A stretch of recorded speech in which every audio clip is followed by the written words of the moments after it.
Boa noite a todos. Hoje nós estamos vivendo na sequência do nosso estudo sistematizado. É o capítulo número 4 da terceira parte do Livro dos Espíritos, que trata da lei de reprodução. São 15 questões apenas, um capítulo bem curtinho também, que eu acredito assim, foi muito fácil durante a semana todos nós realizarmos o nosso estudo particular, para que aqui, neste encontro, nós possamos recordar aquilo que aprendemos e neste estudo em grupo, porque realmente o objetivo é que seja um estudo em grupo com a participação dos companheiros durante a semana no seu estudo individual. E aqui nós vamos recordar aquilo que vimos juntos nessas 15 questões, pois afinal de contas a lei de reprodução, eu não acredito que nós tenhamos muitas dúvidas com relação a este assunto. Parece que uma humanidade na faixa de expiações e provas tenha muitas dívidas ligadas ao uso nem sempre correto das energias sexuais. É através do uso dessas energias que nós vamos permitir que outros espíritos possam, a partir de um empréstimo que lhes é feito, possam ter um corpinho e reiniciar mais uma jornada reencarnatória. O uso do sexo com responsabilidade parece que ainda não é uma definição na espécie humana. Em contrapartida, é a espécie humana a única que pode utilizar-se corretamente ou não do seu sexo, usufruir, porque muitas vezes o sexo é usado para proporcionar um prazer, e tudo isso de acordo com a vontade. Se nós vamos usar ou não as nossas energias sexuais, correto ou incorretamente, é na espécie humana que a alma tem condições de decidir. Nós dispomos de livre-arbítrio. Aliás, o livre-arbítrio foi alguma coisa duramente batalhada durante com certeza 1 bilhão e 150 milhões de anos.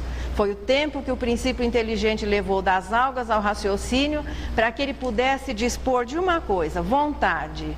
E a partir daí gozar do direito de ser livre.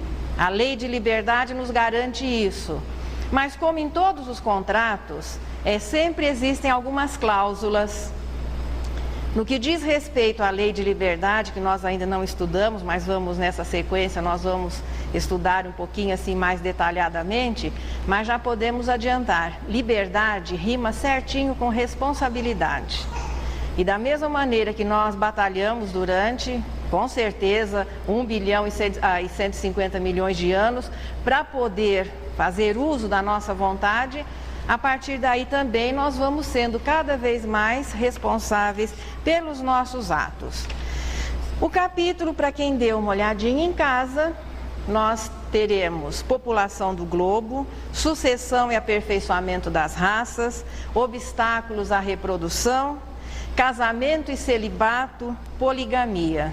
Assuntos muito atuais, nós convivemos com essas situações todas. Vamos ver o que é que os espíritos, através da codificação espírita, nos informaram sobre o assunto. Parece que na natureza, entre os seres mais simples, que ainda não dispõem de livre-arbítrio, a reprodução ocorre sem maiores problemas.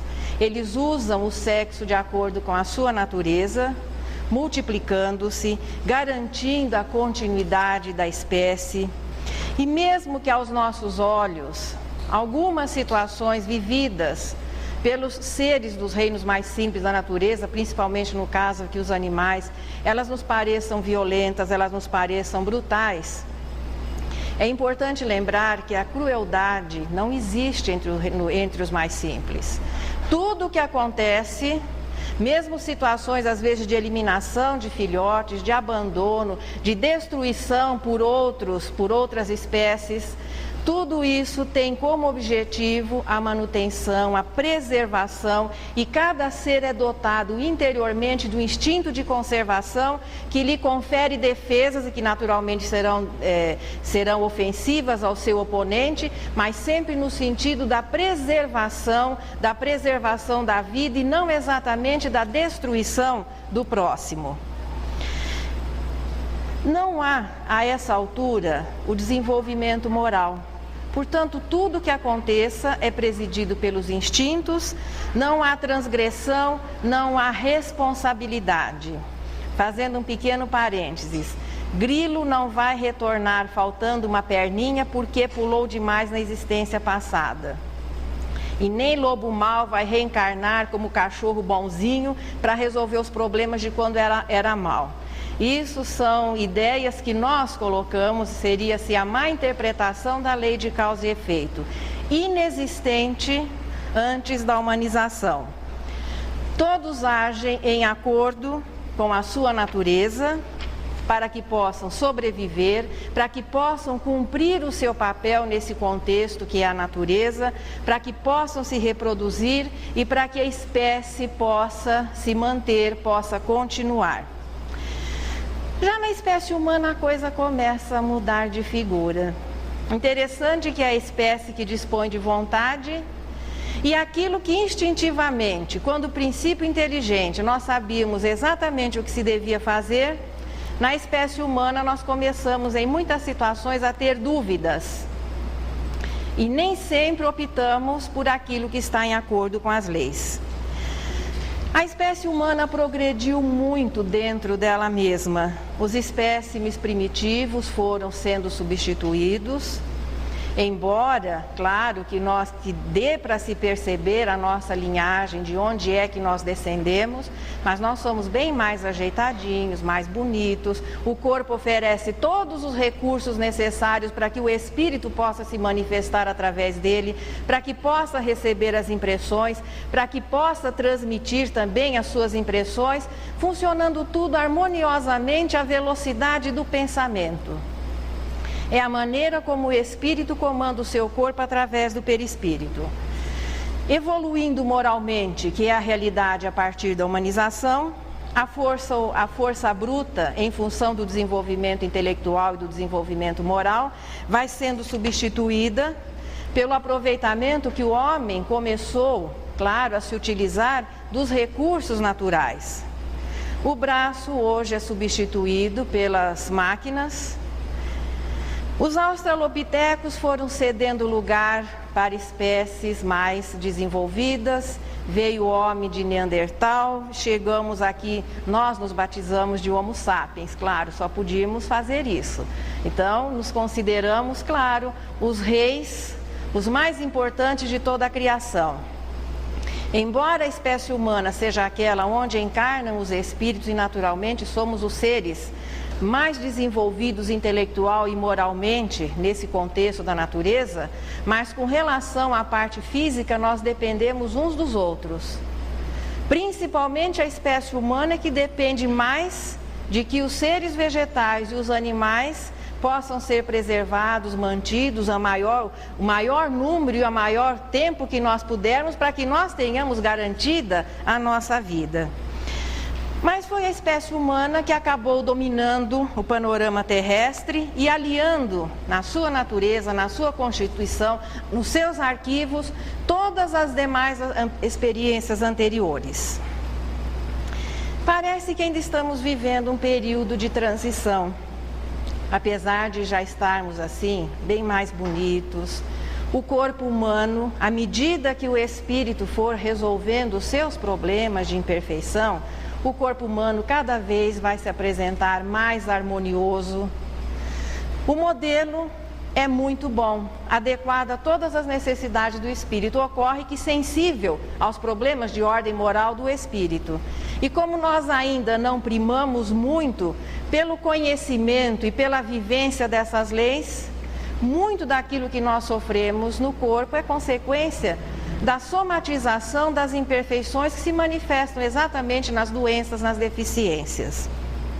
Mas vai chegar a hora em que, livres das nossas imperfeições e possivelmente ainda vamos reencarnar por muito tempo, esse processo físico da reencarnação, que é através da reprodução, a humanidade vai se apresentar mais bonita, mais harmoniosa, mais saudável. É normal, portanto, que na sucessão, veja, dos seres através dos tempos, tenhamos ficado melhores, mais ajustados. Hoje, de uma certa maneira, a beleza fazendo parte da realidade da espécie humana. A sucessão e o aperfeiçoamento das raças, isso é um quadro natural.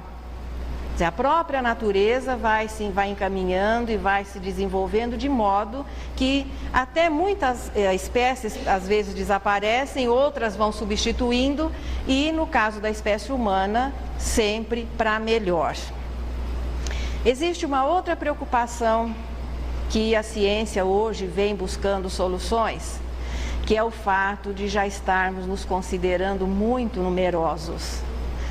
A humanidade terrestre parece que gira em torno aí de 6 bilhões de encarnados. Não temos assim dados mais exatos das estatísticas, mas parece que por volta de 6 bilhões. É gente tomando um cafezinho da manhã, almoçando, jantando, ainda fazendo uma boquinha à noite. Olha que a Terra tem que produzir e muito para que toda essa população possa ser abastecida. E aí vem a preocupação. E se de repente a natureza não oferecer os recursos, mesmo com o desenvolvimento tecnológico já existente, será que um dia nós não iremos perecer pela falta do necessário? Será que Deus está consciente do número de pessoas que Ele autoriza o nascimento? Vamos considerar que a nossa tecnologia, os recursos que hoje nós temos à nossa disposição, não são eles exatamente que têm definido o número de pessoas que devem estar por aqui. E se Deus autoriza que um espírito receba um corpo e passe a habitar aqui no mundo material, com certeza é porque Ele já fez a avaliação e sabe que existe uma reserva de ar, que existe uma reserva de água e que existe uma reserva de alimentos para que aquele indivíduo possa sobreviver.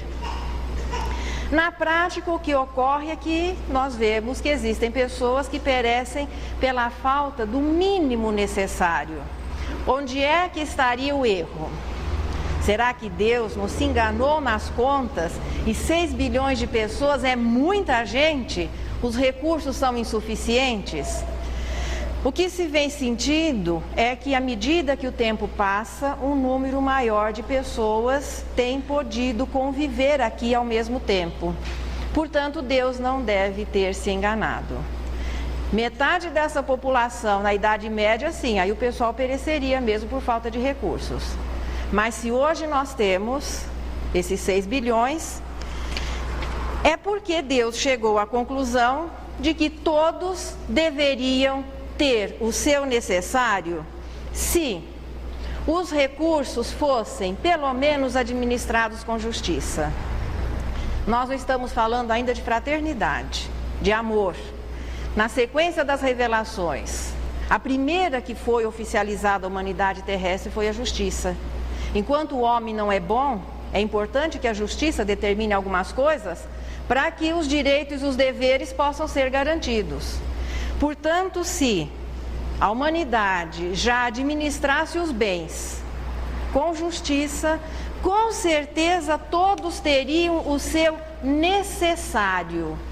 Com justiça e com honestidade, com dignidade, todos teriam o seu necessário. Os espíritos respondem aqui à pergunta 687. Deus a tudo isso provê e mantém sempre o equilíbrio.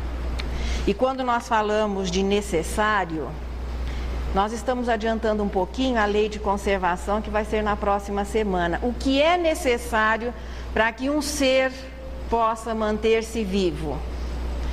Primeira coisa, o ar. Acredito que ninguém tenha desencarnado por falta de ar, porque faltou ar na atmosfera.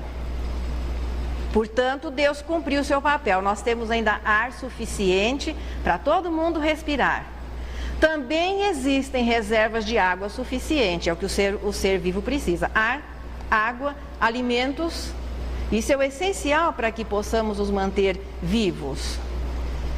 Se houvesse uma administração justa, todos teriam o necessário. Necessário, qual é a definição? Aquilo que é útil à natureza do indivíduo. Aquilo que sem o que ele perece.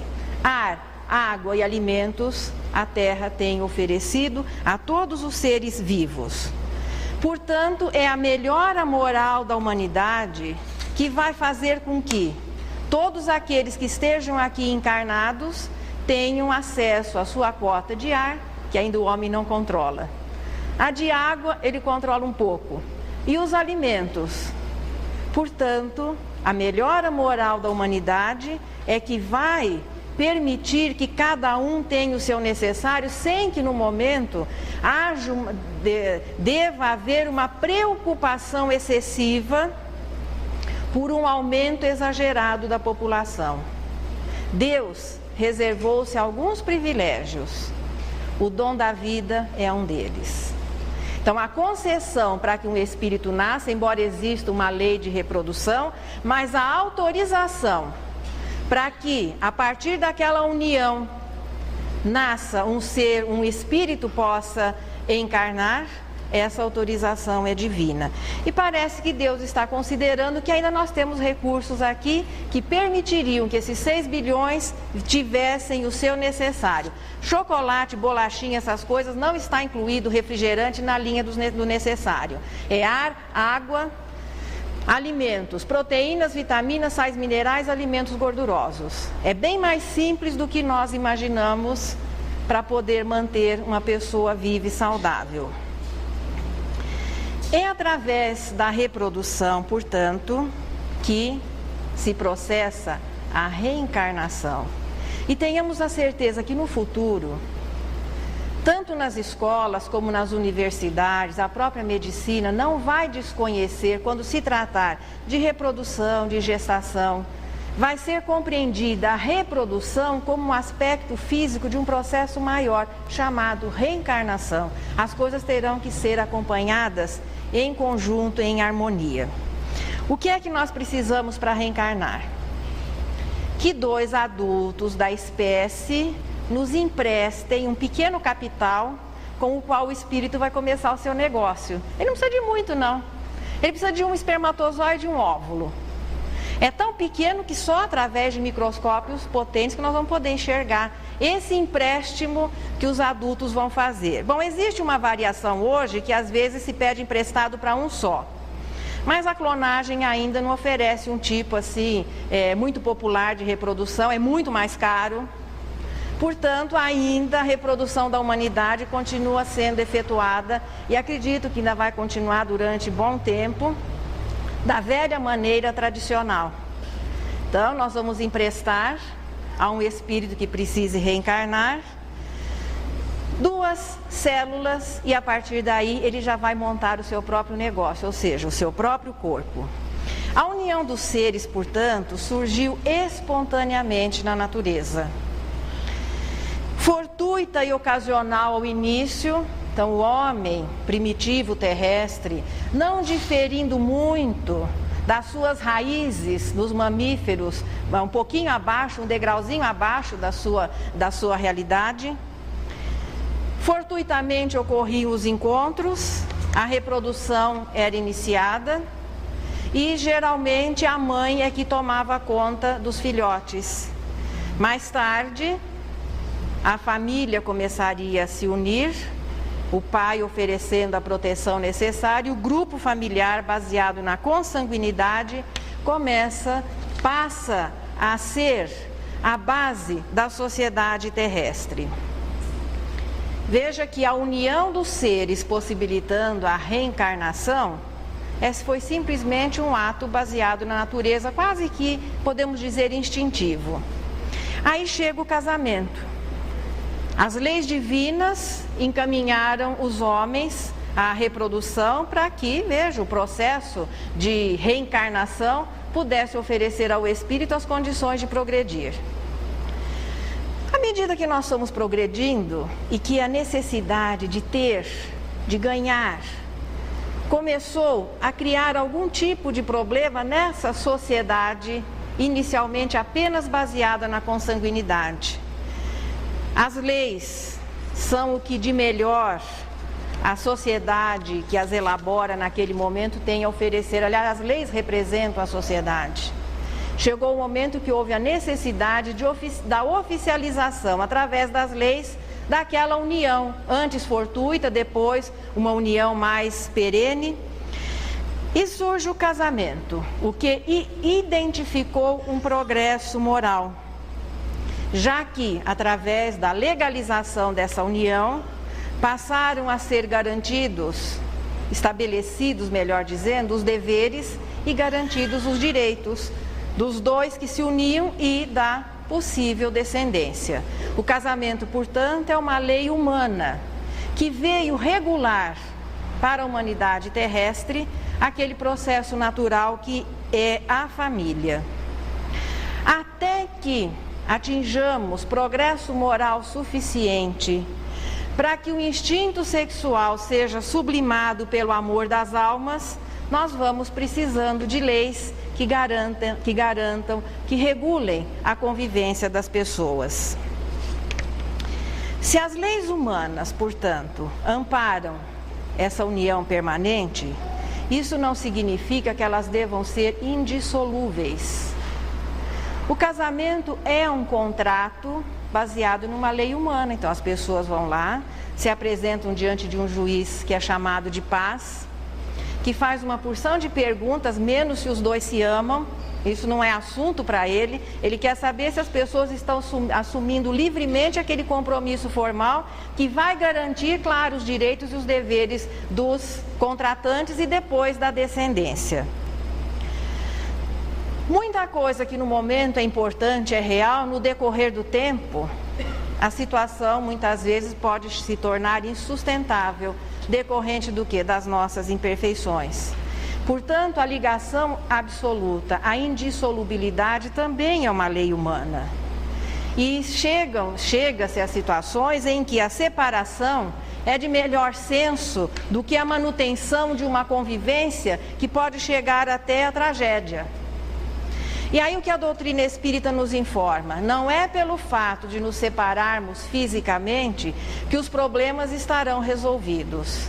Mas existem situações em que é melhor dar-se um tempo, adiar aquele compromisso, para que numa situação futura de maior tranquilidade, mais estabilizados emocionalmente, seja nessa reencarnação ou nas futuras, aquelas pessoas possam reorganizar a sua vida e começarem a viver o quê?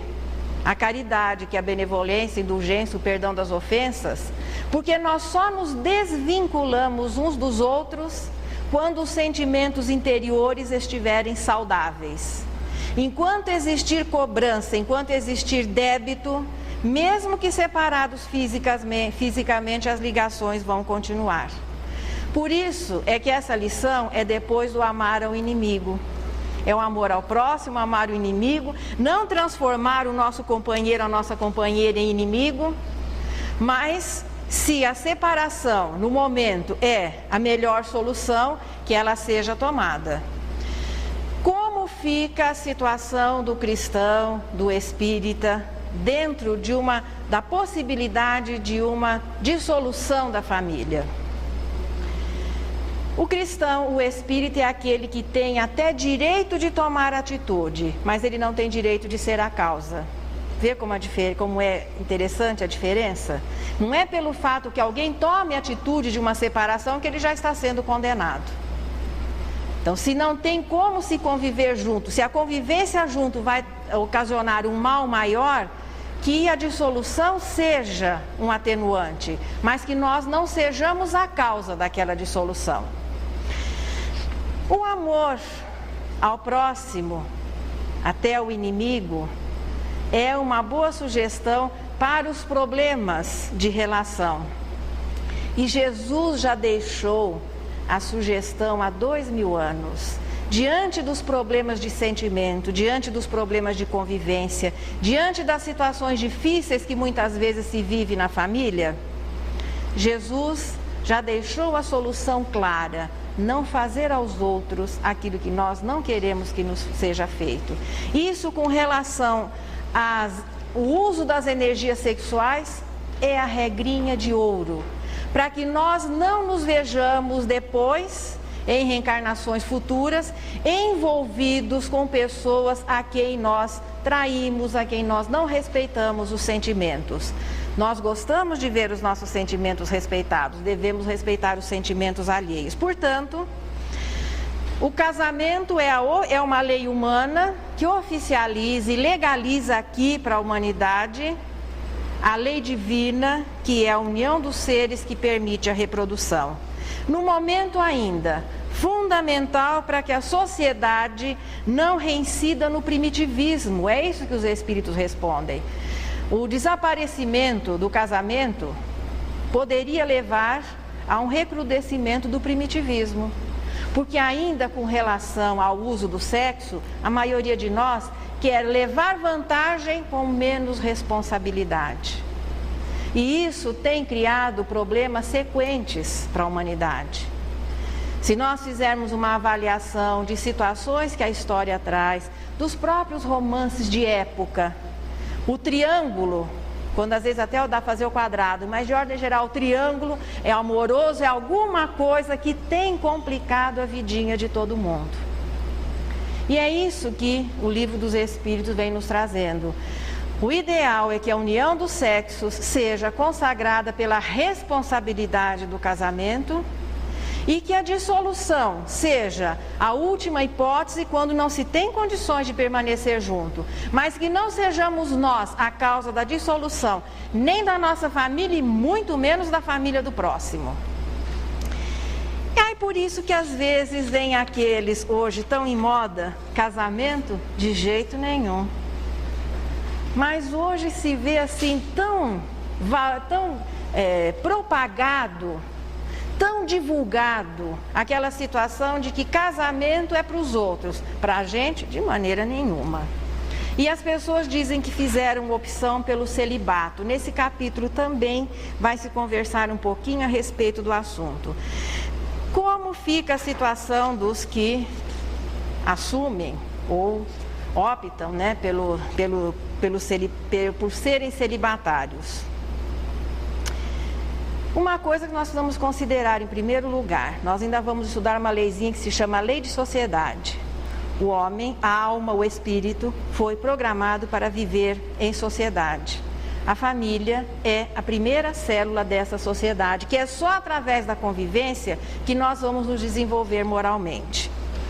Portanto, naquele planejamento reencarnatório que se faz antes, como fases da própria reencarnação, então existe um momento em que depois que o espírito passa um tempo, veja, suficiente, cada um tem o seu tempo na vida espiritual entre duas reencarnações, antecipando o retorno, é feito aquilo que se chama planejamento reencarnatório. Entre os itens deste planejamento, se naquela experiência o indivíduo vai constituir uma família, o casamento já faz parte desse planejamento. Portanto, ser celibatário pode ser uma questão opcional ou voluntária. Pode ser expiatória, pode ser provacional, pode ser missionária. Já que o normal nesse planejamento é que as pessoas constituam uma família para que através da consanguinidade, laços ou dificuldades de relação possam ser amenizadas nos quadros que, trazendo já aquela força instintiva, que é o agrupamento familiar, disfarçadinhos de pai, de mãe, de filho, nós acabamos aparando as arestas, diluindo aquele antagonismo interior. Portanto, é normal que nesse planejamento, para a maioria das pessoas, esteja incluída a programação da família. Portanto, ser sozinho, isolado, é uma questão já diferenciada e que pode ser por escolha pode ser uma expiação, pode ser uma prova, pode ser uma missão. Quando é opcional? Os espíritos disseram aqui na resposta 698 que não seja apenas fruto do egoísmo.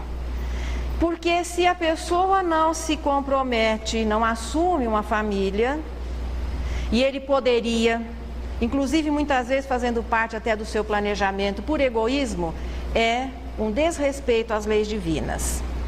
Agora nós vamos fazer aqui um pequeno parênteses, porque quando se fala em celibato hoje em dia, o significado dessa palavra não corresponde mais ao uso que se faz dela. Hoje existe aquela forma moderna de celibatário. É aquele que mantém regularmente atividade sexual, inclusive, apesar de todo o susto de AIDS por aí, trocando de parceiros da maneira como lhe agrade. Fica aqui, fica acolá, fica entre aspas e grifado, todo mundo sabe do que a gente está falando, né? Então fica aqui hoje, fica ali amanhã. Aproveitando, como muitos dizem, a melhor parte do casamento. Não sei se o ato sexual é a melhor parte do casamento, mas em todo caso muitos dizem, aproveitando a convivência na festa, no passeio, na viagem, na vida sexual ativa, sem o compromisso. Mas família, casamento, Deus me livre. E de ordem geral, os dois que ficam aqui e ficam acolá, e não querem assumir a família, vivem aonde? Na casa do papai e da mamãe, que assumiram a família. E tem uma casa para que aquele que de jeito nenhum vai casar, continue se beneficiando do esforço dos pais e levando a sua vidinha de celibatário. Celibato significa abstinência sexual. Então, quem não quer comprometer-se com o uso do sexo, então que não use. E vai viver sozinho, mas sem criar problemas para os outros e sem usufruir das vantagens que a família oferece. Vem a outra situação. Existem aqueles que, através já de um planejamento, vêm desobrigados de compromissos familiares. Não é fuga ou hipocrisia, não. Mas é o espírito que já venceu os problemas ligados à consanguinidade e que pode vir realizar um trabalho maior voltado à humanidade, porque cuidar de uma família para ele seria uma coisa muito simples, por mais difícil que fossem as partes componentes da família. Então são espíritos que vêm em determinadas situações, desobrigados de compromissos menores, mas que tem um compromisso maior voltado para a humanidade e geralmente acabam sublimando o uso das energias sexuais. Porque a maneira mais primitiva de nós, de uma certa maneira, eliminarmos essas energias é através do ato sexual. Mas todo o trabalho em benefício da humanidade, todo o trabalho que você reverta em benefício do próximo, acaba se utilizando e sublimando essas energias, não existindo a sobrecarga pela ausência de uma atividade sexual maior. Não estamos dizendo que isso é recomendado para todo mundo, nós estamos explicando o mecanismo. Então nós temos visto pessoas que foram aí missionários, trabalhadores, com uma carga de trabalho muito grande voltada à humanidade que não constituíram uma família. Isso não é fruto do egoísmo, não constituíram a sua própria família porque estavam vivendo um trabalho maior. Um exemplo muito simples. Todo mundo acredito que conheça a médium Ivone Pereira através dos seus livros, não conhecem? Ivone Pereira, desde muito jovem, ela mantinha um contato assim direto com o mundo espiritual e principalmente um dos seus orientadores, era uma convivência assim tranquila. Quando ela foi chegando por volta dos 18 anos, aquela fase de entusiasmo da jovem, sonhando em constituir uma família, ele chamou a jovem Ivone e falou: olha, nessa existência, pode guardar o vestido de noiva, véu e a grinalda, porque você não veio para constituir uma família. E é uma das coisas que ela, nos seus livros, assim, quando ela mostra um pouquinho, não no trabalho mediúnico, mas a Ivone, que ela é uma das coisas que ela disse que sentia falta, ter uma família sua. Mas isso não impediu de realizar um trabalho. O Chico, em uma entrevista, também falou que gostaria de ter tido uma família. Mas possivelmente o tio Emmanuel fez a mesma coisa que o chefe da Ivone fez. Olha, nessa existência você vai escrever 380 e mais alguns livros. Não vai ter tempo para ter uma família direta sua. Mas Papai do Céu ofereceu aos dois 6 bilhões de almas para que eles, com o seu trabalho, os seus exemplos, pudessem instruir um pouquinho mais. Essas pessoas que vêm desobrigadas de compromissos familiares são perfeitamente naturais e normais. Aí vem o celibatário num processo expiatório. Esse é bem definido, é bem característico a maneira como ele se sente. É aquele ou aquela que procura desesperadamente a outra metade e parece que alguém esqueceu de mandar. E às vezes, analisando na convivência, seriam ótimas esposas, ótimos maridos, pais e mães assim com potencial grande para oferecer para uma família, mas não acertam de jeito nenhum. E às vezes até tentativas acontecem, mas sempre após uma tentativa, uma frustração. Qual é o recadinho?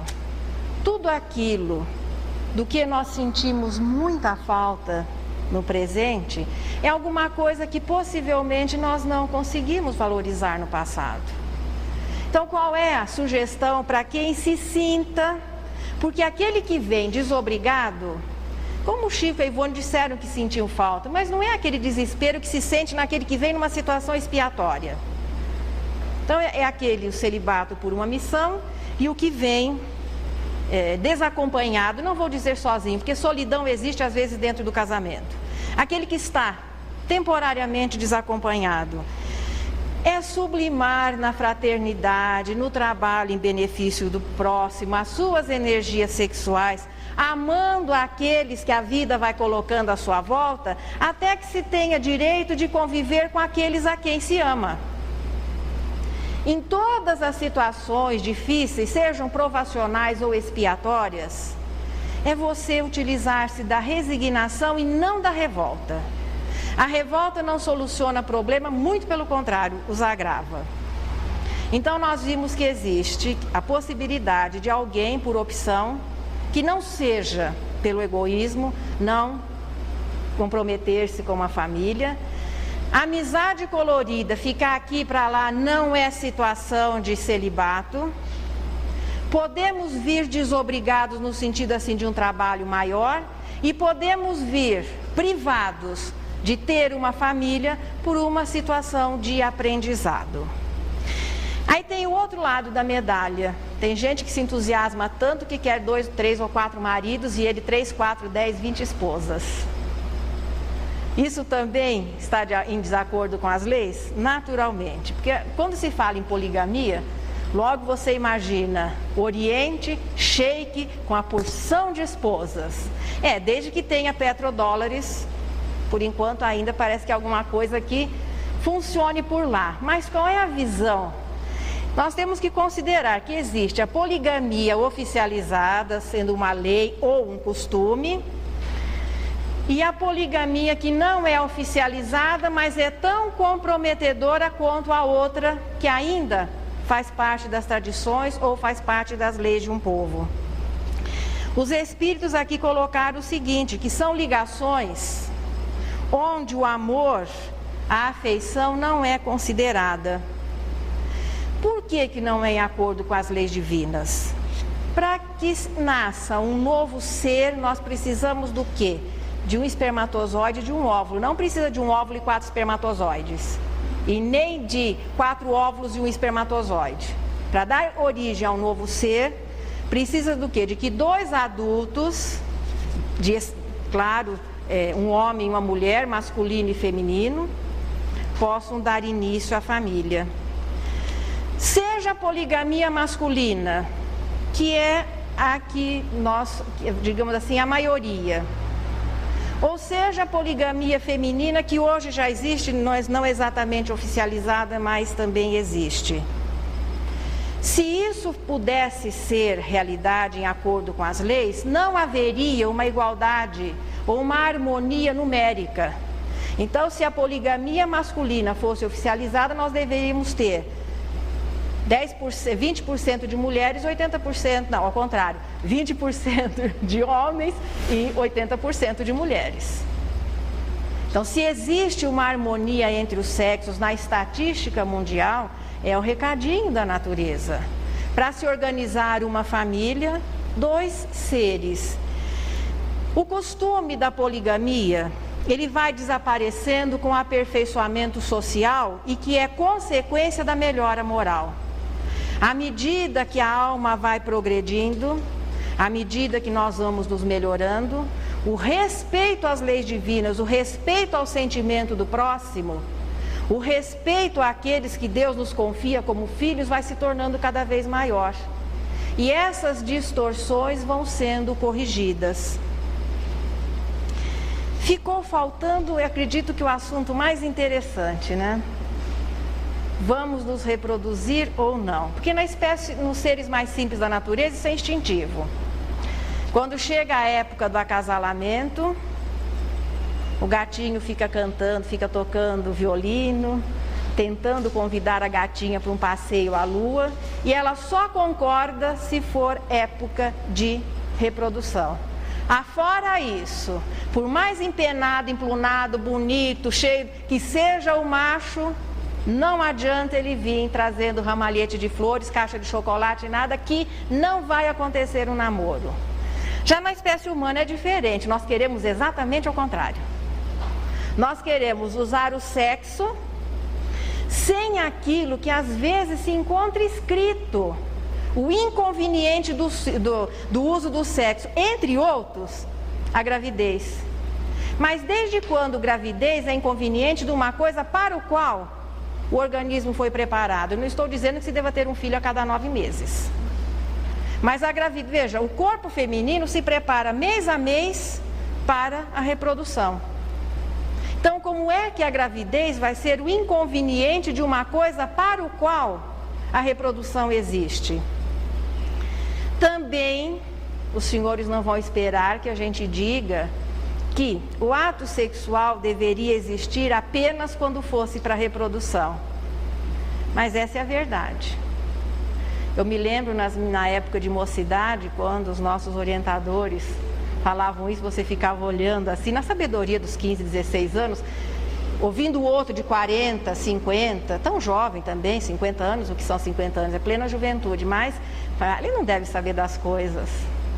Pois é, o ato sexual tem um fim, o objetivo dele é para que um novo ser seja iniciado a partir daí. Nós procuramos exatamente ao contrário. Podemos nos utilizar do sexo à vontade sem que o inconveniente aconteça. E é na espécie humana que isso pode ser, claro, isso pode ser planejado e realizado. É a única que tem um relativo controle sobre as suas funções e que se utiliza do sexo como fonte de prazer. Não estamos condenando. O probleminha só é não exagerar. E muitas vezes buscando satisfazer os nossos sentimentos, os nossos desejos, as pessoas acabam se comprometendo. Então nós temos o livre-arbítrio para usar o sexo ou não, temos o livre-arbítrio para nos reproduzirmos ou não, apenas que é importante que se respeite a natureza do corpo e não nos comprometamos moralmente para existências futuras. Existem vários métodos à disposição das pessoas, existem. Desde o uso de métodos anticonceptivos, o uso disso ou daquilo, ou seja, preservativo, uma série de coisas que se pode usar, até métodos cirúrgicos. Qual pílulas? Uma porção de coisas foram colocadas. Aliás, o pessoal da minha faixa, um pouquinho mais de 20, viveu o momento em que a pílula surgiu. Mas foi uma festa. Só que passado alguns anos, trombose, embolia, não sei das quantas, problemas circulatórios, as outras todas começaram a vir em conjunto. Parece que hoje houve uma acomodação. Qual seria o método mais seguro? Temos os naturais e os artificiais, entre os quais se enquadram até os cirúrgicos. Mas qual é aquele que está mais em acordo com a lei? O mesmo que existe regulando instintivamente a relação do nosso gatinho e da nossa gatinha. Os dias férteis e os dias não férteis. Se nos seres mais simples, que instintivamente eles são direcionados a se reproduzirem para garantir a espécie, então vai se namorar quando a fêmea está fértil, na espécie humana é só fazer o contrário, não é simples. Parece que a gente ia descobrir a pólvora por aqui, é só isso. Então usa-se aquela famosa tabelinha. Eu escutei alguém dizer que não funciona, mas o pensamento de todo mundo eu escutei. Não funciona, não funciona. Sinto informá-los que não funciona na maioria dos casos.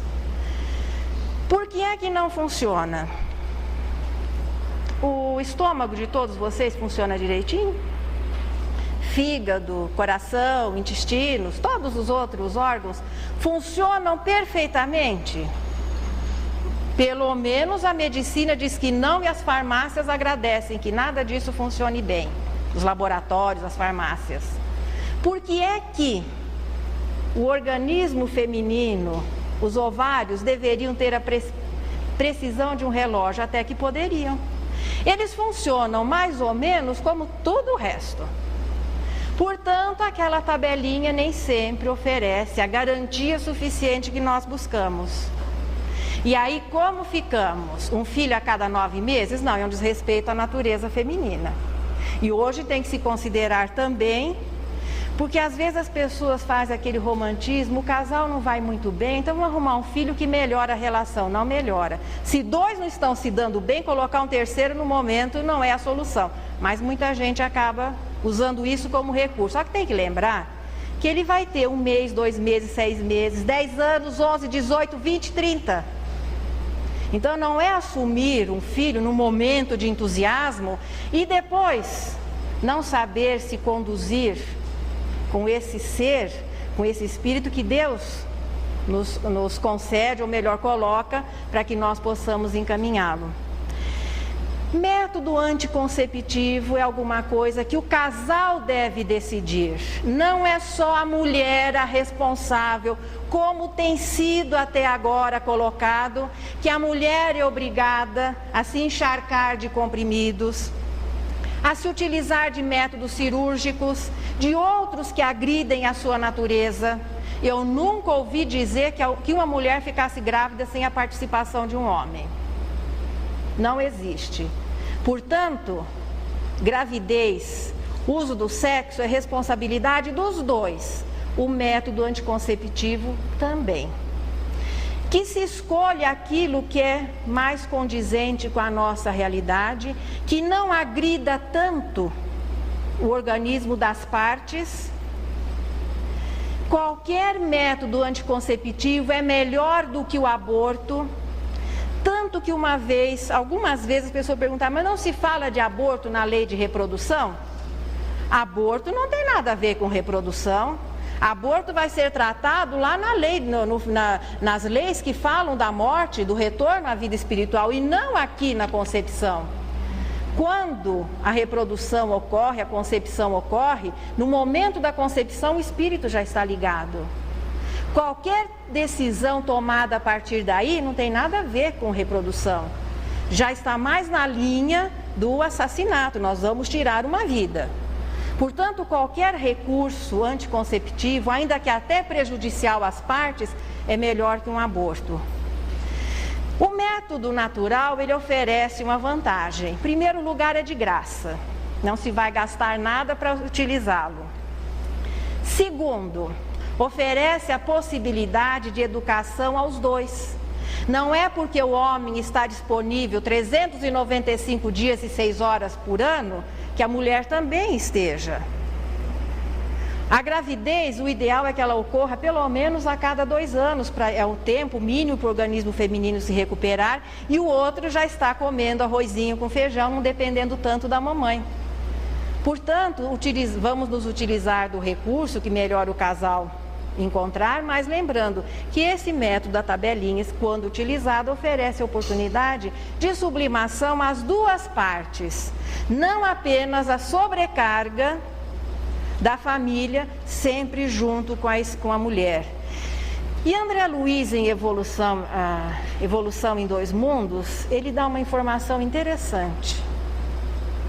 Em todas as situações que a mulher é levada a cometer erros com relação ao seu próprio organismo ou na situação de aborto, e que nisso pesar a irresponsabilidade do seu companheiro, do seu parceiro, diante das leis divinas, os dois são responsáveis.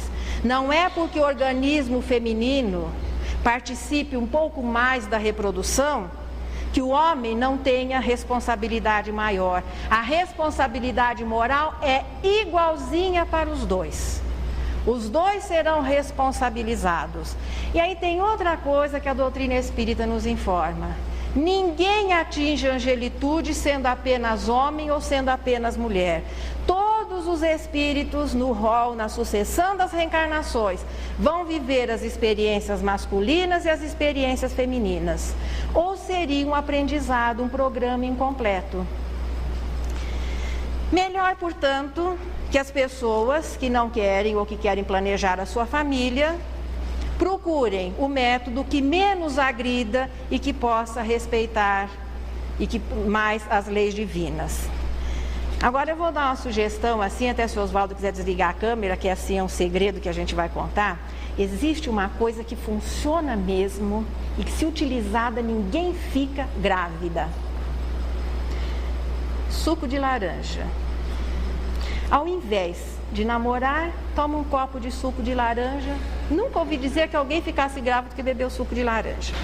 Mas isso aqui é um segredo que a gente conta, né? No mais, as energias sexuais estão aí para que nós aprendamos a nos respeitar e respeitar o próximo. Na natureza, nós enxergamos, veja, o corpo dos seres mais simples não seria menos elaborado e menos preciso que o nosso. Se o nosso não funciona tão bem é porque ainda nós não temos sido bons administradores, bons condutores. Com relação a todas as dúvidas, já que as dívidas, é importante que as nossas dívidas, com relação ao uso das nossas forças sexuais, das nossas energias sexuais, que são sagradas, que devem ser respeitadas como todas as outras energias de que nós dispomos. Muito importante que se lembre sempre com relação a um momento de dúvida, que é o que leva à dívida. É a regrinha áurea que Jesus nos deixou. Não fazer aos outros aquilo que nós não queremos que nos seja feito. Nós, espíritos terrestres, ainda vivendo essa fase de imperfeição, temos nos comprometido muito. Hoje parece haver uma licenciosidade maior. Até muito importante que certos deslizes sejam compreendidos, o que não significa que devam ser reforçados. É injusto que às vezes uma mãe solteira pague somente ela por alguma coisa que ela contraiu em conjunto. Então, muito importante que haja uma complacência, uma compreensão maior, mas não que se oficialize o desrespeito, o desregramento, o abuso, a irresponsabilidade. O sexo existe, em primeiro lugar, para a continuidade da espécie. Se de uma maneira digna, sincera, ele possa nos oferecer prazer, que o façamos, mas sem prejudicar as pessoas e sem nos comprometer como nós temos nos comprometido tanto no decorrer desses milênios. Não fazendo aos outros, respeitando os sentimentos alheios, teremos os nossos respeitados, e o nosso corpo, à medida que isso vai se tornando uma realidade, que vai se tornando natural, também refletirá essas disposições. E um dia no futuro nós vamos ter realmente o domínio que nos seres mais simples é instintivo e na espécie humana vai ser a partir do uso correto da vontade. Então nós trouxemos o que Maria Dolores nos oferece acerca do aproveitamento das horas, e ela fala da meia hora. Meia hora é alguma coisa muito importante? É. Talvez se nós tivéssemos aproveitado melhor meias horas no ano de 97, nós não teríamos sobrecarga para os 98. Vamos ver o que Maria Dolores nos fala da meia hora. Ante a passagem do tempo, registra o valor do agora, na bênção de meia hora quando tem a realizar. 30 minutos apenas, no espaço de cada dia. São plantações de alegria para quem busca ajudar. Agora é a voz da coragem ao irmão que chora e luta, coração que pensa e escuta podando aflição e dor. Em outro ensejo é o socorro que se oferece à criança que vaga sem esperança à míngua de paz e amor. Depois o amparo ao doente, em visita mesmo breve, a página que se escreve para consolo de alguém. O apontamento otimista, a frase sincera e boa, a conversa que abençoa, a prece em louvor do bem. Meia hora, patrimônio de expressão indefinida, que o céu nos concede a vida a todos, crentes e ateus. Irmãos, elevai o tempo para o serviço fecundo. Tempo é tesouro do mundo que verte do amor de Deus.